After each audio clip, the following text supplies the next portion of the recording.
वाङ्मे मनसि प्रतिष्ठिता मनो मे वाचि प्रतिष्ठितम् आविराविर्म एधि वेदस्य मा आनिस्थ श्रुतं मे मा प्रहसि रनेनाधीतेनाहोरात्रां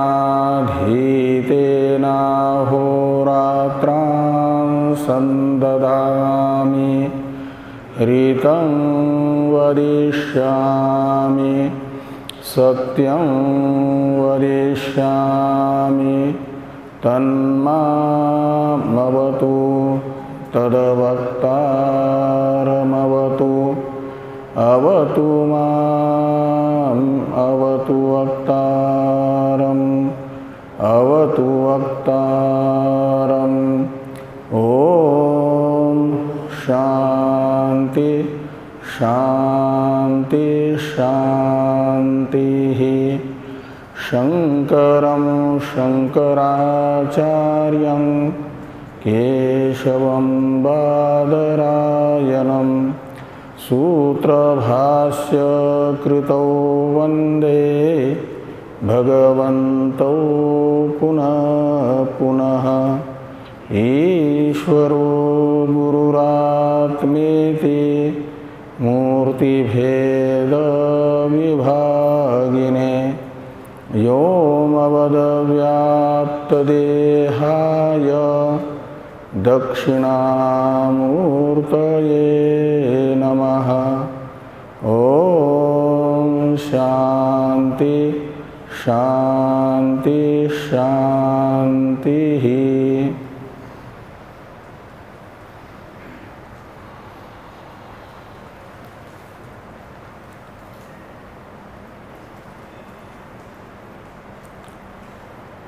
ऋग्वेदीय ऐत्रेय उपनिषद के प्रथम अध्याय के तृतीय अनुवाक का विचार हम लोग कर रहे हैं। इस तृतीय खंड में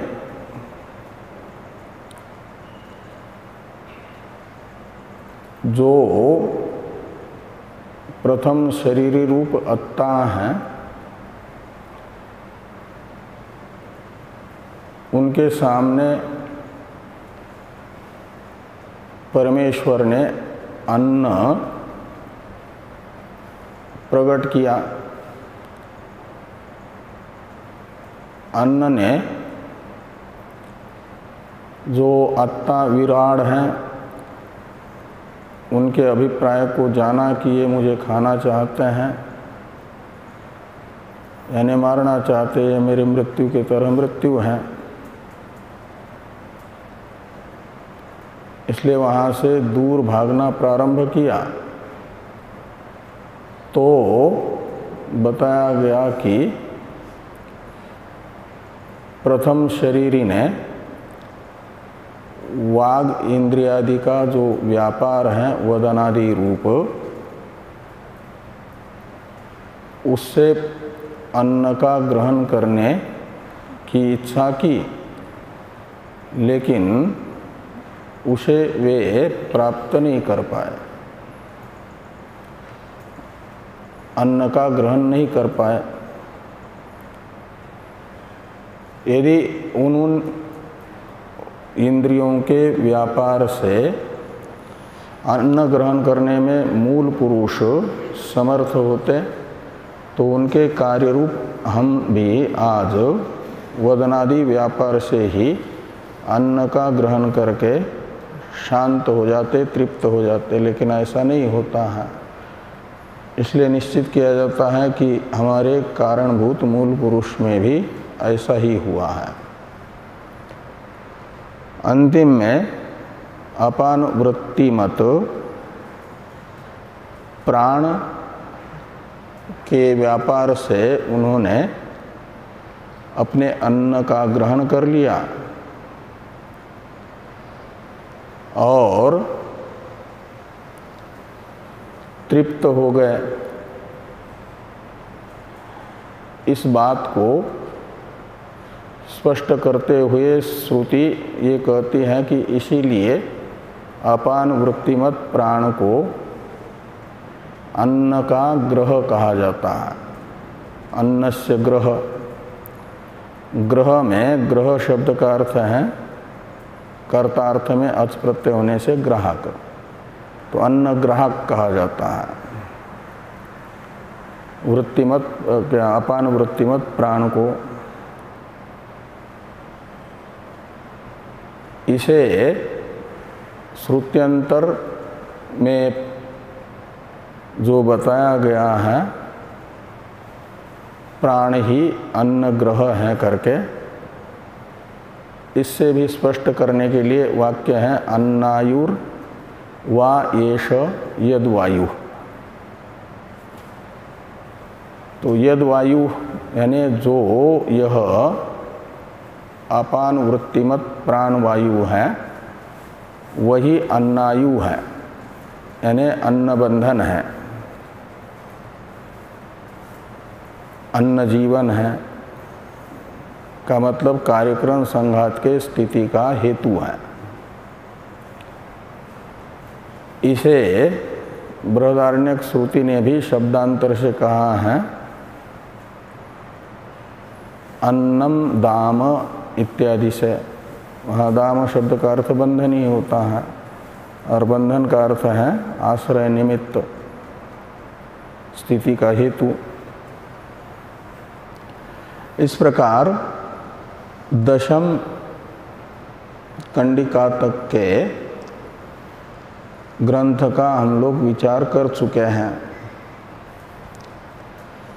11वीं कंडिका के अवतरण टीका को देखिए।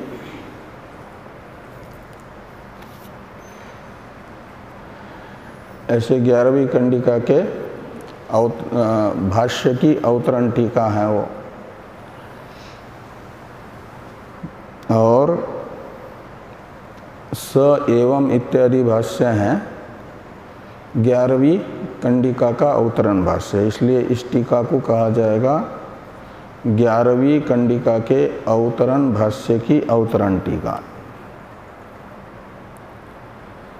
एवं भोगाधिकरण भूतानाम से लेकर के तद व्याचष्टे स एवं इति यहाँ तक का टीका ग्रंथ है स एवं इत्यादि 11वीं कंडिका के अवतरण भाष्य का अवतरण ग्रंथ। इसमें कई एक षष्ट्यंत पद हैं, उनका अन्वय सृष्टिम अभिधाय के साथ है। कितने हैं षष्ट्यंत पद जो विशेष्य के वाचक है? कई एक जो है विशेषण के वाचक है, लेकिन विशेष्य के वाचक कितने हैं? 7 है कि 6 हैं? 7 कौन कौन है? हाँ हाँ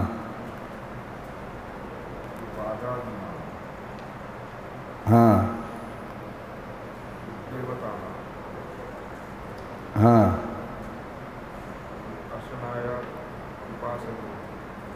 हाँ हाँ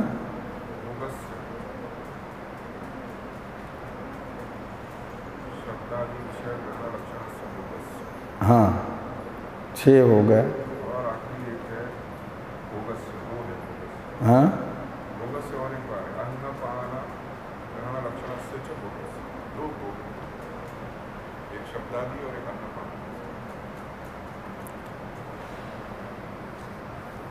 दो भोग को एक करेंगे तो 6। हाँ भोग एक है, एक अधिदैव भोग है, एक अध्यात्म भोग है, या अध्यात्म में भी 2 भोग हो जाएंगे। एक खान भोजन रूप भोग और एक शब्दादि विषय ग्रहण रूप भोग। वो भोग शब्द से एक करेंगे सामान्य रूप से भोग, तो 6।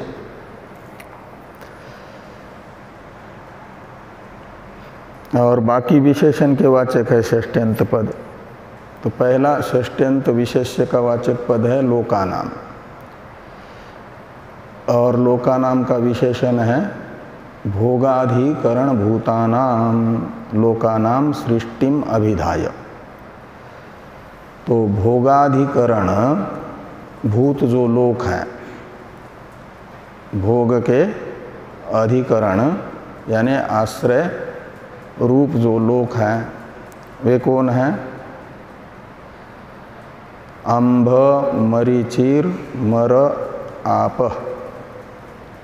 ये शुरू में जो बताए गए लोक हैं। उन्हीं लोकों में अपने किए हुए कर्मों का फलोपभोग करता है न जीवात्मा, तत्त लोक निवासी कार्यक्रम संघात को प्राप्त करके। इसलिए भोगाधिकरण भूतानाम लोकानाम से लेना वो अंभ मरीचि इत्यादि से बताए गए 4 लोक। और समष्टि वेष्टि शरीरस्य का विशेषण है भोगायतनस्य। तो भोग का आयतन का कहा जाता है जिसमें रह करके जीवात्मा अपने पूर्वकृत वर्तमान में प्रारब्ध बन करके आए हुए कर्मों का फल अनुभव करता है। जिस शरीर में रह करके, उस शरीर को कहा जाएगा भोगायतन। भोग का अर्थ है सुख दुख अन्यतर साक्षात्कार भोग।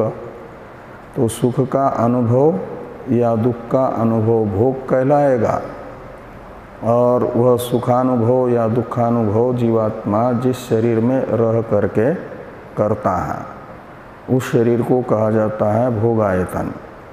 उन शरीरों के 2 प्रकार हैं, समष्टि शरीर, वेष्टि शरीर।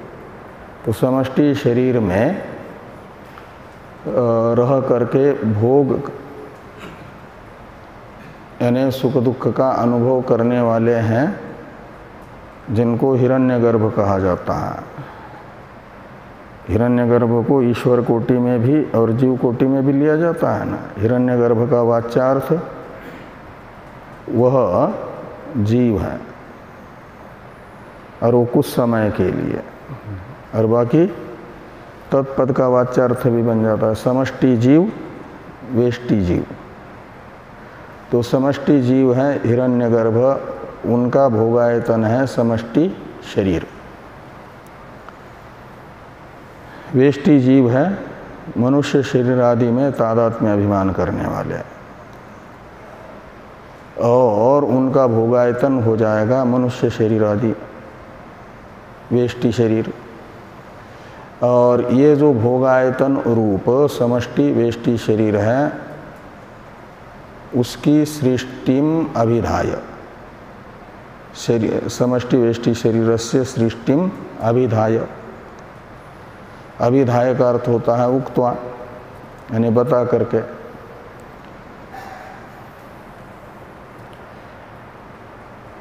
और किसकी सृष्टि बताई है? 2 सृष्टि बताई गई। एक तो भोगाधिकरण भूत लोकों की सृष्टि, और भोगायतन शरीर की सृष्टि। और तीसरी सृष्टि है भोगोपकरणों की सृष्टि। भोगोपकरण है वागादि। तो वागादि जो वेष्टि शरीर में उपकरण है,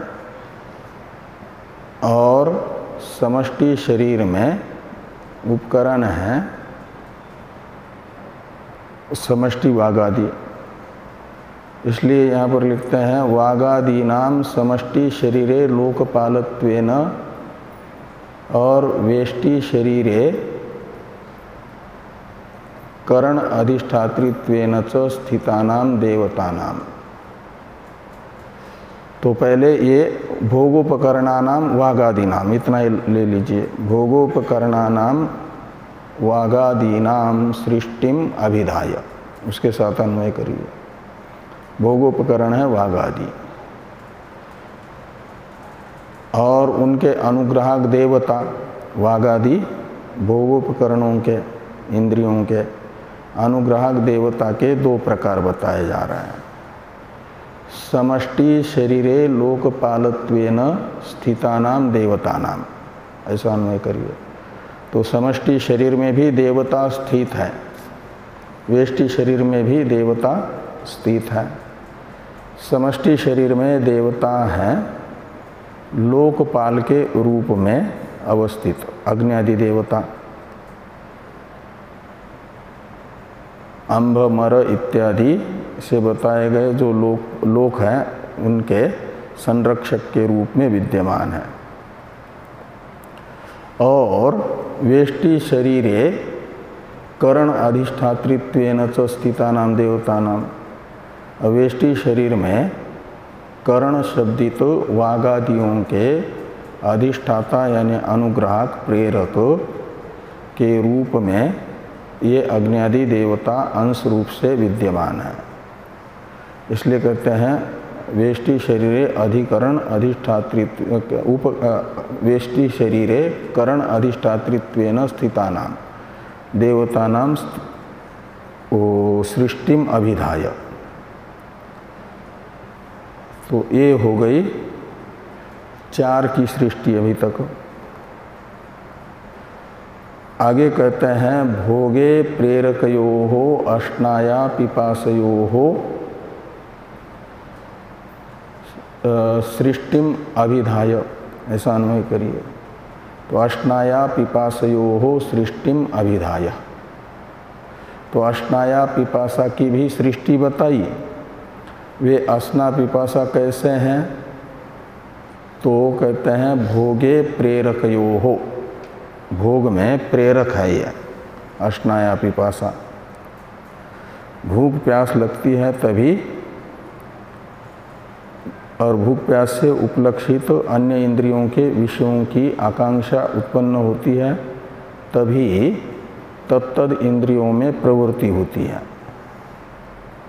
इसलिए अश्नाया पिपासा का अर्थभूत जो तृष्णा एवं काम है, इन्हें माना गया प्रेरक, और उनकी भी सृष्टि बता करके। ये 5वां पदार्थ हो गया।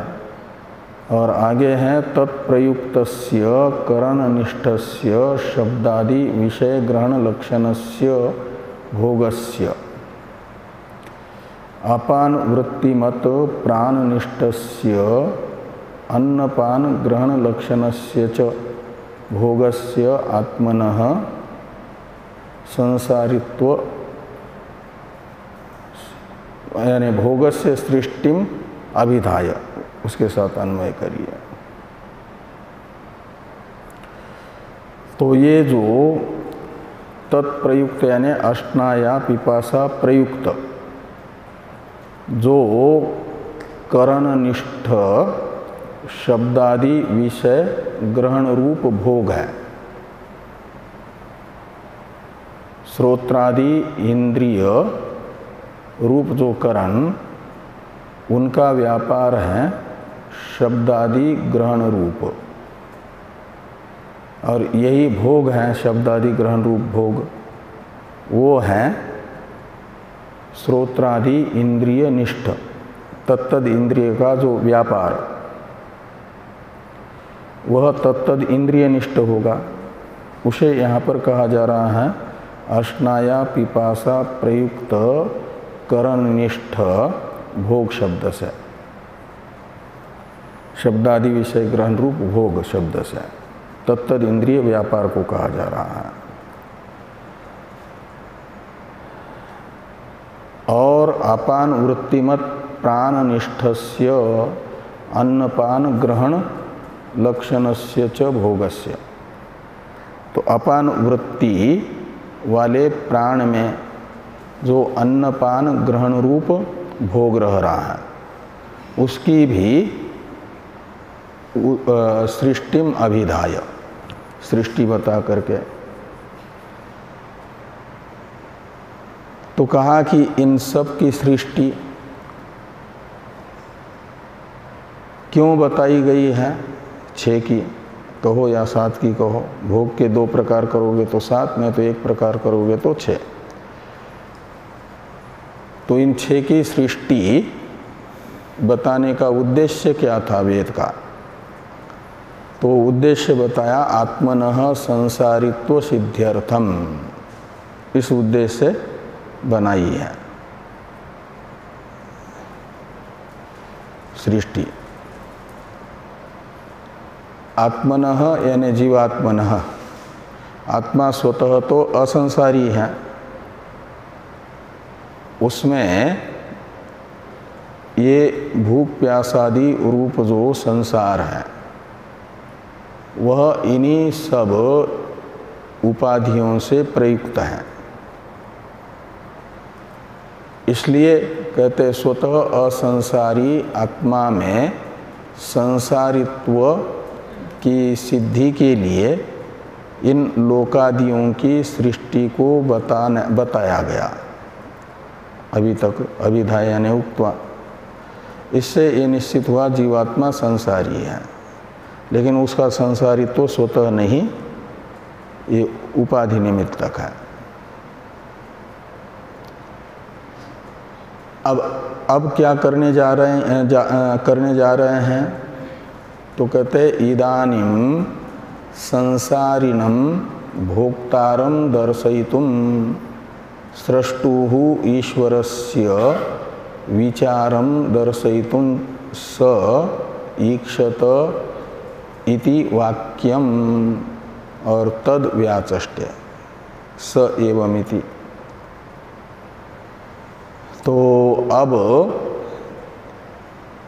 भोक्ता को बताना है संसारी को, तो इदानीं संसारिणं भोक्तारं दर्शयितुं, संसारी रूप भोक्ता को बताने के लिए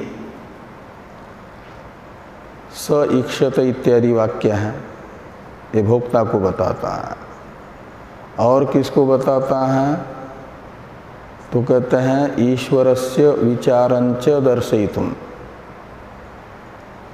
तो ईश्वर के विचार को दिखाने के लिए भी यह वाक्य है। इति वाक्यम, यह वाक्य का मतलब होगा स ईक्षत इत्यादि वाक्य 11वीं कंडिकात्मक। इससे संसारी भोक्ता को दिखाना है और ईश्वर के विचार को दिखाना है, इसीलिए यह वाक्य प्रारंभ हो रहा है। और तद व्याचष्ट यानी इस 11वीं कंडिका रूप वाक्य की व्याख्या स एवं इत्यादि से भगवान भाष्यकार करते हैं। अब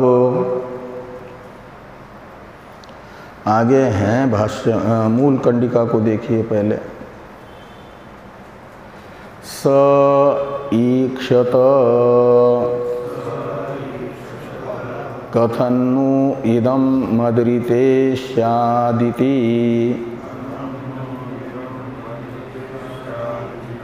स ईक्षत कतरेण प्रपद्या इति स ईक्षत यदि वाचा अभिव्याहृतं यदि प्राणेन अभिप्राणितं यदि चक्षुषा दृष्टं यदि श्रोत्रेण श्रुतं यदि त्वचा स्पृष्टं यदि मनसा ध्यातं यद्यपानेन अभ्यपानीतं यदि शिष्णेन विसृष्टं अथ को अहम इति।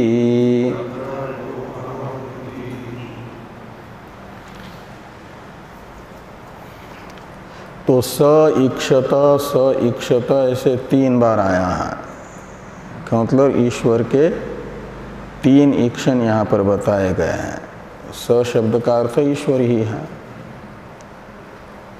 जिन्होंने लोकादि की सृष्टि की, उन्हीं को यहाँ पर स शब्द से ग्रहण करना है। और ईक्षत में आड़ा भाव छांदस है, आजादी धातु होने से आड़ आजादी नाम से आटागम होना चाहिए था, लेकिन नहीं हुआ। वो वेद में विकल्प से होता है, कभी होता भी है कभी नहीं भी होता है, क्योंकि पाणिनि जी कहते हैं वेद छंदसी दृष्टानुविधि, वेद में तो जो प्रयोग हो चुका है अनादि काल से वही शुद्ध प्रयोग है, उसकी सिद्धि जिससे होगी ऐसे पौरुषेय व्याकरणादि शास्त्र में के नियम बनाने होंगे, न कि पौरुषेय नियम के अधीन वेद को गूंथना होगा, ऐसा नहीं है।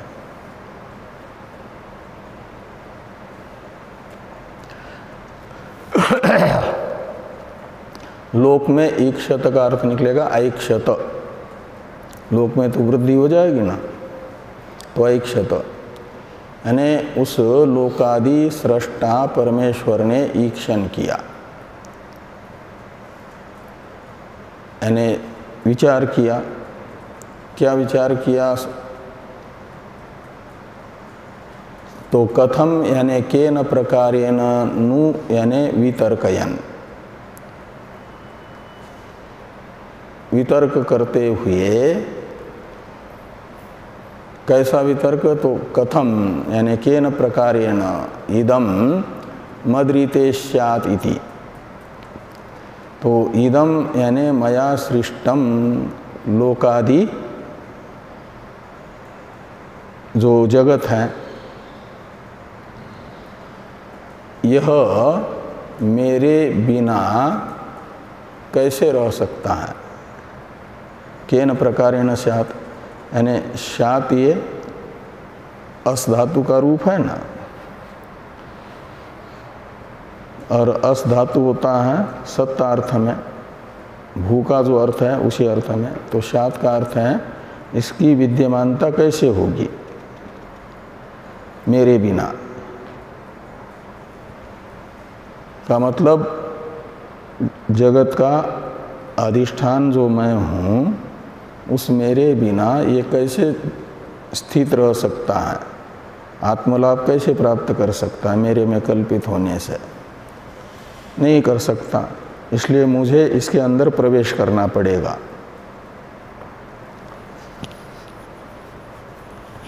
इसलिए क्या किया कि जगत की स्थिति काल में जगत की विद्यमानता के लिए परमेश्वर ने निश्चय किया कि मुझे इसके अंदर प्रवेश करना है, समष्टि वेष्टि कार्यक्रम संघात के अंदर प्रवेश करना है।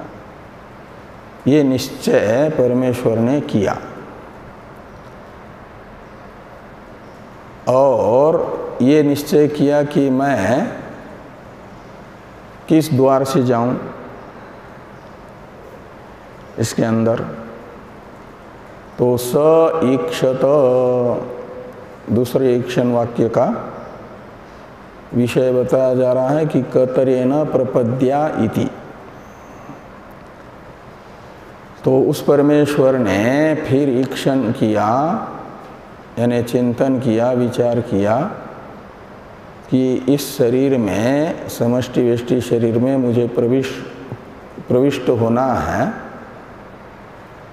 तो कतरेण दो में से एक का निर्धारण करने के लिए तरप प्रत्यय होता है ना, वो डतर प्रत्यय हुआ है।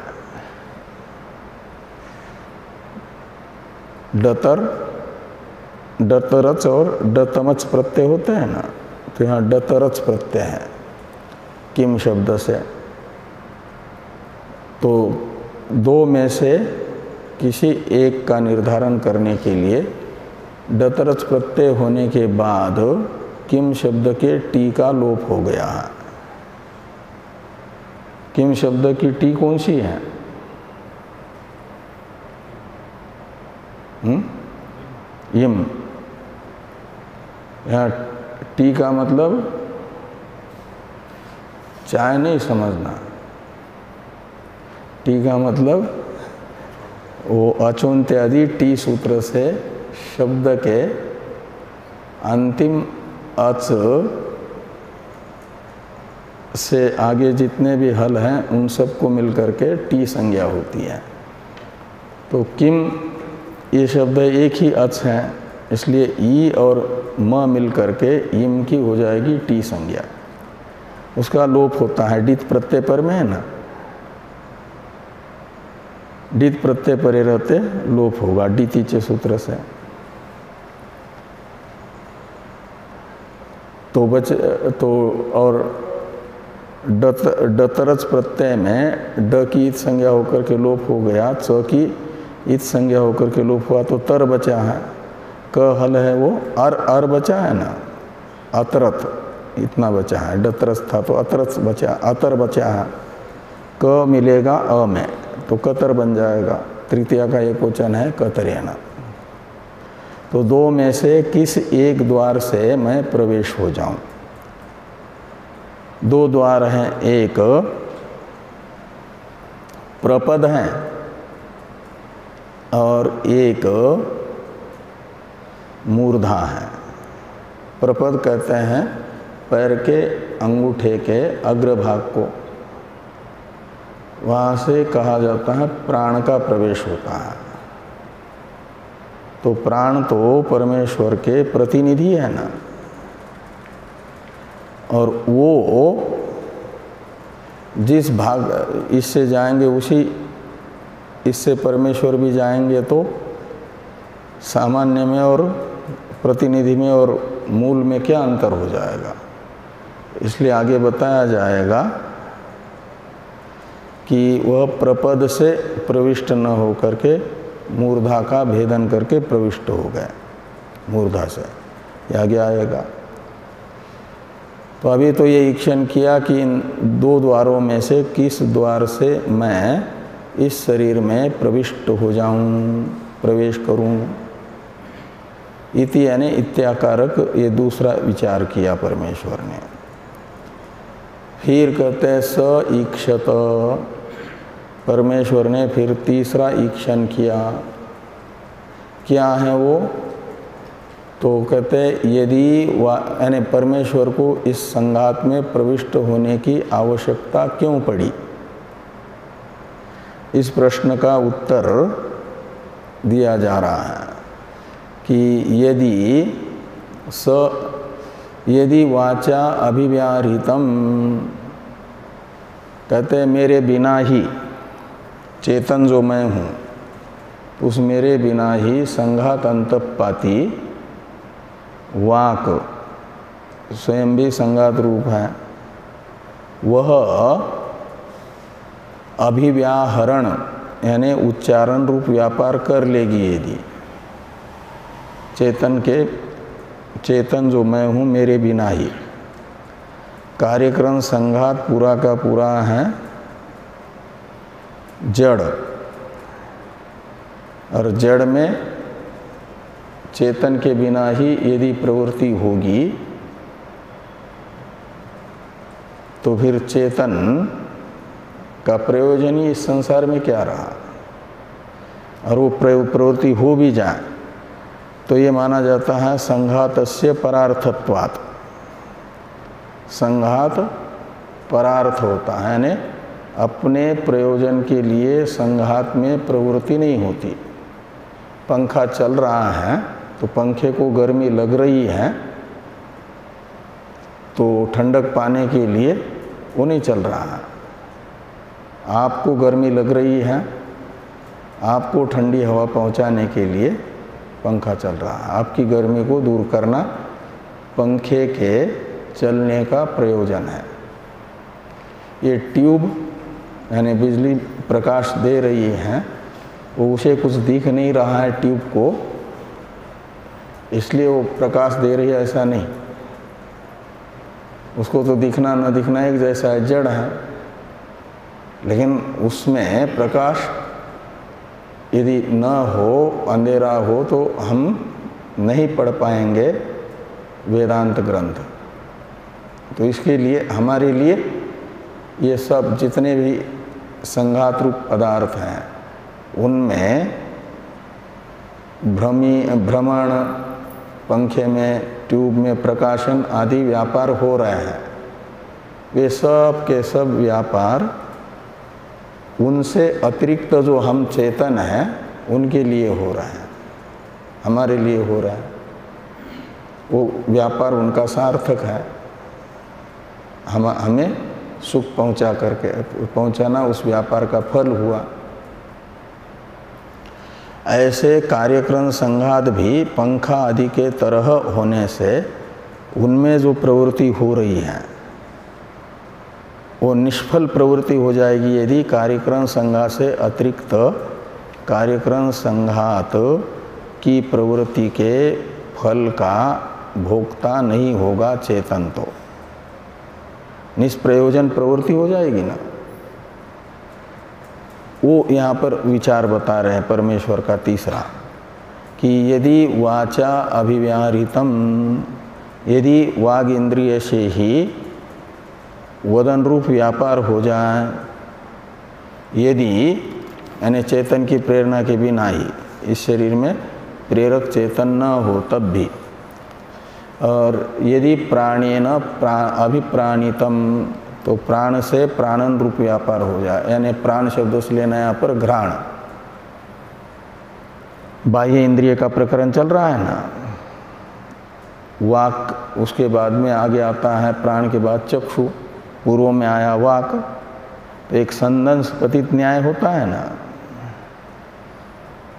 संदंश पतित न्याय मालूम है ना, मालूम है कि नहीं?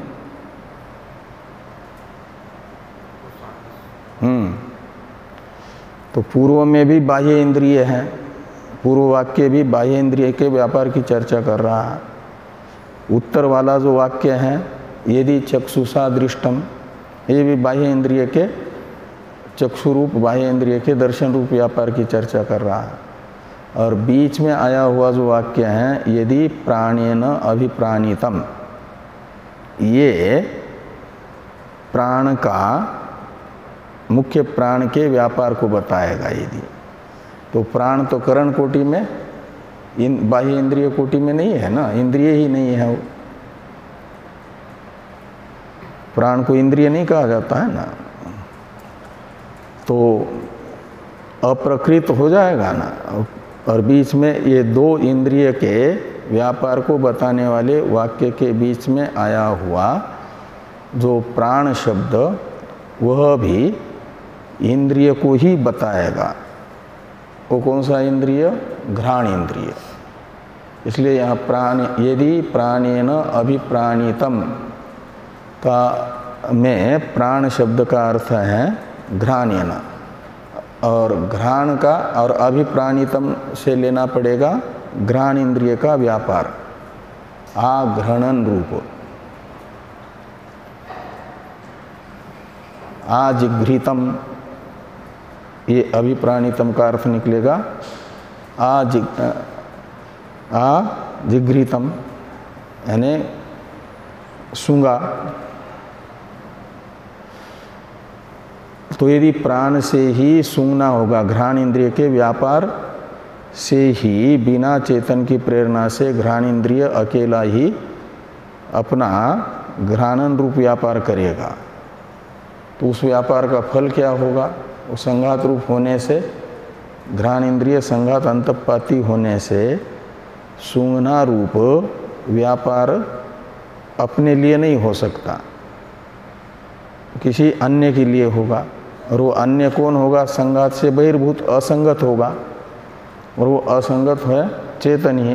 बाकी तो सारा संसार संघात अंतःपाती ही हुआ ना, संघात रूप हुआ, समष्टि वेष्टि शरीर रूप है ना। तो इसलिए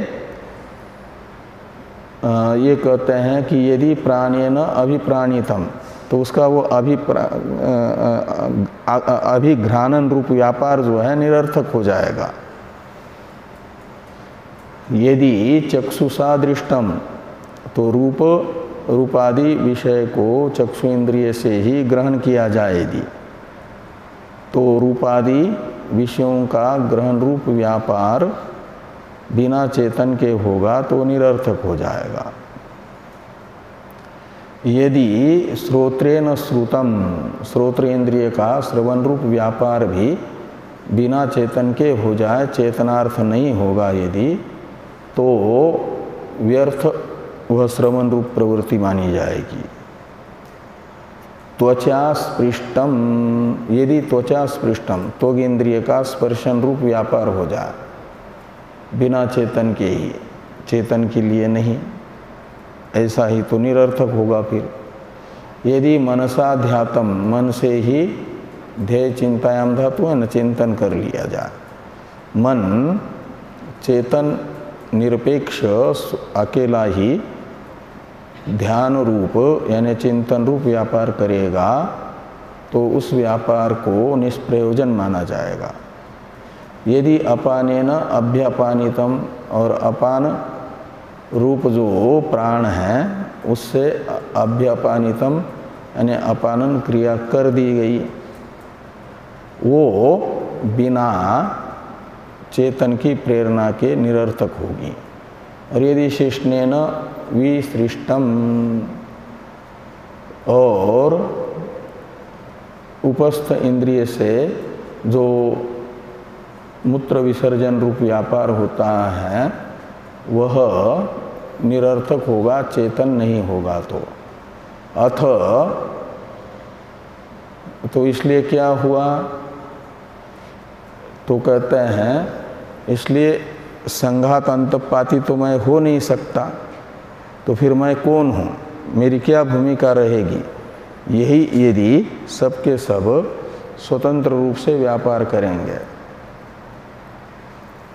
तो मुझे तो कोई जानेगा ही नहीं। इसलिए कहते हैं कि अथ को अहम, तो यदि इन सब से व्यापार होगा तब तो अथ शब्द का अर्थ है तदा। अहम को, मैं कौन हूँ, यानी मेरी क्या भूमिका रही। संघात अंतपाती तो हो नहीं सकता, और संघात का व्यापार निरर्थक होगा। संघात का व्यापार निरर्थक न हो और संघात अंतपाती भी मैं सिद्ध न हो सकूं, इसके लिए विचार किया। इति यानी इति स ईक्षतः, ऐसा अन्वय करिए। ऐसा उस परमेश्वर ने तृतीय ईक्षण किया। और फिर संघात के अंदर संघात से असंस्पृष्ट रह करके ही प्रवेश किया, संघात के प्रेरक के रूप में। ये आएगा आगे, थोड़ा भाष्य है, भाष्य को देखिए।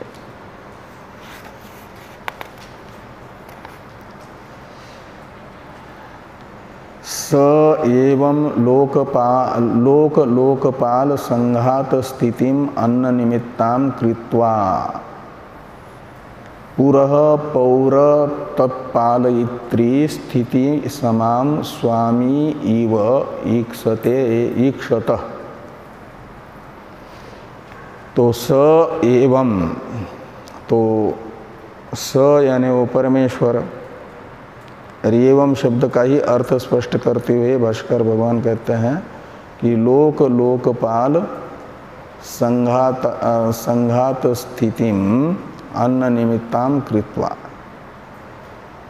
लोक और पाल रूप जो संघात है, लोक एवं लोकपाल रूप जो संघात, इस संघात की स्थिति अन्न निमित्तक है। तो अन्न हेतुक इन लोकपालादि की सृष्टि को कृत्वा यानी विधाय बता करके अब क्या कर रहे हैं किस प्रकार बताई, तो दृष्टांत बता रहे हैं कि पुरः पौर तत्पालयित्री स्थिति समान स्वामी इव ईक्षते ईक्षतः। तो जैसे पूर यानी नगर, राजधानी समझ लो, तो किसी राष्ट्र की राजधानी, और उस राजधानी में रहने वाले जो स्वामी हैं राष्ट्र के, राष्ट्राध्यक्ष, वे क्या करते हैं, तो पूर्व की सुरक्षा यानी पूर्व से उपलक्षित पूरे राष्ट्र की सुरक्षा, और पौर कहा जाता है पूर्व निवासियों को, और तत्पालयित्री स्थिति, और राजा के द्वारा नियुक्त, राष्ट्राध्यक्ष के द्वारा नियुक्त जो नगराध्यक्ष आदि हैं, पूर्व के पालयिता, नगर सेवक, ये सब नियम के अनुसार जो नियुक्त हैं, उनकी स्थिति समान और वो जितने समय के लिए निश्चित हैं उतने समय वो कर सके व्यवस्थित सुरक्षा, पूर्व निवासियों की सुरक्षा व्यवस्थित कर सके, इसके लिए नियुक्त करते हैं राष्ट्राध्यक्ष। जैसे ऐसे ही क्या किया, एवं का अर्थ निकलेगा ऐसे ही लोक एवं लोकपाल संघात की अन्न निमित्तक स्थिति उस परमेश्वर ने की। और फिर ईक्षण किया कि कथनु यानी ईक्षत का विषय बताया जा रहा है कि कथनु यानी केन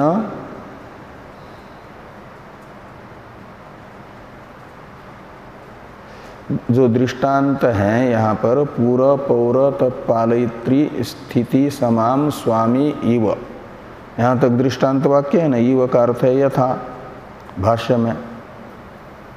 इसका अर्थ करते हैं टीकाकार स एवं इस प्रतीक के बाद में। इसे देखिए कि पुरस्य पौराणाम पूर्ववासीनाम तत्पालयित्रीनाम राजनियुक्ताधिकारिणाम स्थिति समाम तत्तुल्याम अन्न निमित्ताम अन्नाधीनाम संघात स्थितिम कृत्वा इत्यर्थ। ये इस वाक्य का इति अन्वय, ऐसा अन्वय लगाना कि दृष्टांत में जैसे राजा अपने पूर्व निवासी जन और तत्पालयित्री अपने द्वारा नियुक्त पूर्व के पालयिता के रूप में जो है, वे उन सब की स्थिति निमित्ताम, और स्थिति समाम लिखा है ना, तो इन सब की स्थिति का हेतु बन जाता है। राजा निरीक्षण करता है कि ठीक से इन सब का पालन हो रहा है कि नहीं हो रहा है। तो समाम का अर्थ कर दिया तत्तुल्याम, तो सम यानी समान, उसी का भाष्य में अर्थ किया है एवं। तो तत्तुल्याम अन्न निमित्ताम अन्नाधीनाम संघात स्थितिम कृत्वा, तो उस दृष्टांत में जैसे स्थिति का हेतु राजा बन जाता है, ऐसे ही अन्न निमित्तक स्थिति लोकपालों की ईश्वर ने अभी तक बताई, एक व्यवस्था दे दी। अब ये कहते हैं यहाँ पर कृत्वा, ये शब्द उपलक्षण है, टीकाकार कहते हैं कृत्वा इति उपलक्षणम। कृत्वा ये शब्द उपलक्षण है किसका, तो कहते हैं लोकादीन सृष्ट्वा इत्यपि द्रष्टव्यम। खाली अन्न निमित्तक स्थिति मात्र ईश्वर ने नहीं की, इन लोकादि की सृष्टि भी की। तो लोकादि सृष्टि का उपलक्षण है कृत्वा ये पद। अन्न निमित्तक स्थिति भी की और लोकादि की उत्पत्ति भी की। पहले उत्पत्ति फिर स्थिति।